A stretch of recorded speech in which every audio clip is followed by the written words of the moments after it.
الأنبياء والمرسلين وعلى آله وصحبه أجمعين والأفضلين أما بعد فأعوذ بالله من الشيطان الرجيم بسم الله الرحمن الرحيم كل المؤمنين يغضوا من أبصارهم ويحفظوا فروجهم ذلك أزكى لهم إن الله خبير بما يصنعون صدق الله العظيم وصدق رسول النبی الکریم اما بعد ذکر خیر الانام کر لینا ذکر خیر الانام کر لینا حشر کا انتظام کر لینا حشر کا انتظام کر لینا کچھ سننے اور سنانے سے پہلے کچھ سننے اور سنانے سے پہلے ہے ضروری سلام کر لینا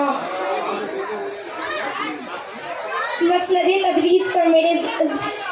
تدریس پر جلوہ افروز میرے مشروف و مہربان اساتذہ و علماء اکرام و معزز سامعین اکرام السلام علیکم ورحمۃ اللہ تعالی وبرکاتہ۔ آئیے سب سے پہلے ہم اور آپ آقائے نامدار مدنی مدینے کے تاجدار مکے کے سردار دونوں عالم کے مالک و مختار ہم غریبوں کے غمگسار نائب پروردگار احمد مجتبیٰ محمد مصطفیٰ صلی اللہ تعالی علیہ وآلہ وسلم کی بارگاہ میں بلند آواز جھوم جھوم کر لبوں کو چوم کر درود شریف کا نذرانہ پیش کرتے ہیں۔ اللہم صلی علی سیدنا و مولانا محمد وبارک وسلم صلاۃ و السلام علیکہ یا رسول اللہ صلاۃ و السلام علیکہ یا حبیب اللہ۔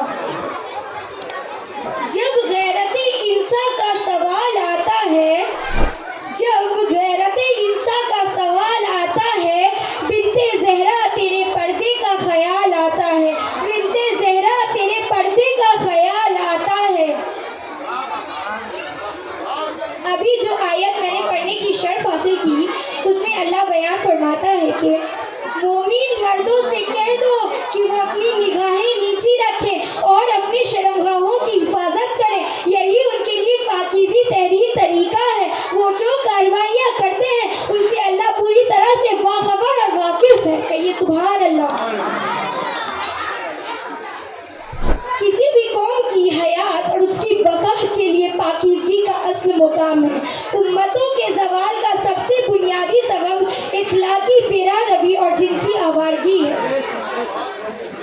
تاریخ میں قوموں کا گر جانا اس کی گواہ ہے۔ یونانیوں کا زوال ہو یا رومیوں کا سقوط یا موجودہ تہذیب کا کھوکھلا پن، سب کے پاس پردہ جنسی اور صنفی کا طوفان کر پڑنا ہے۔ یہی وجہ ہے کہ قرآن و سنت کے نصوص میں جگہ جگہ مسلمان مردوں اور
نعرہ تکبیر، نعرہ رسالت، علماء اہل سنت.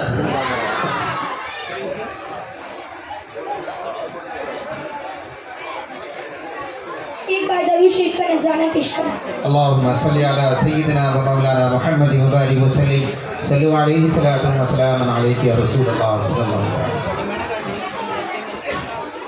ہاں، تو عورتوں کو حکم دیا گیا ہے کہ وہ جب بھی گھر سے باہر نکلیں تو اپنے چہرے کو اس طرح سے چھپا لیں کہ آنکھوں کے سوا چہرے کا باقی حصہ نظر نہ آنا پائے. اس کی صورت یہ بھی ممکن ہے کہ چہرے پہ الگ سے نقاب ڈال لیا جائے.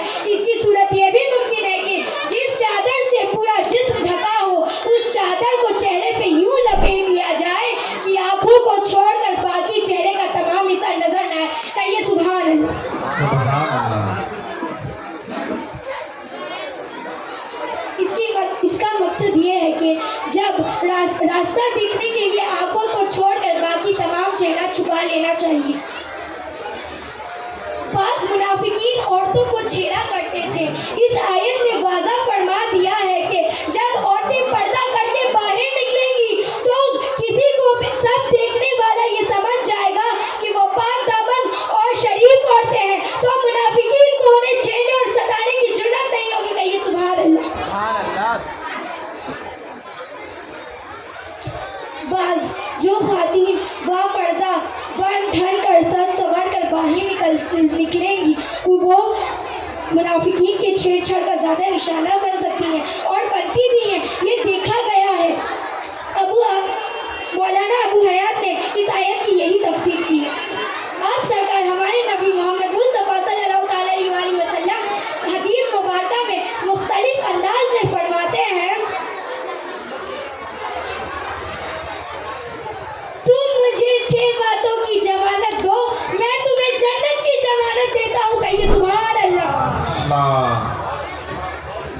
پہلا, جب بولو سچ. دوسرا, جب وعدہ کرو پورا. تیسرا, جب امانت کے امین بنائے جاؤ امانت ادا کرو. چوتھا, جب اپنی شرمگاہوں کی حفاظت کرو اور اپنی نگاہوں کو پشت رکھو. پانچواں, اپنے ہاتھ دوسروں کو تکلیف پہنچانے سے روکے رکھو. اور چھٹا, ہمارے نبی محمد مصطفیٰ صلی اللہ علیہ وسلم نے ارشاد فرمایا کہ جو عورتیں 5 وقتہ نمازوں, ماہ رمضان کے روزوں, شوہر کی حکمت اور شوہر سے وفا کرتی ہے اسے قیامت کے روز کہا جائے گا کہ اسے جنت کے جس دروازے سے جنت میں داخل ہونا ہے وہ ہو جائے. کہیے سبحان اللہ. اسی کے ساتھ میں دعا کرتی ہوں کہ اللہ مجھے اور آپ تمام کو باپردہ رہنے کی عنایت عطا فرمائے. آمین. جی.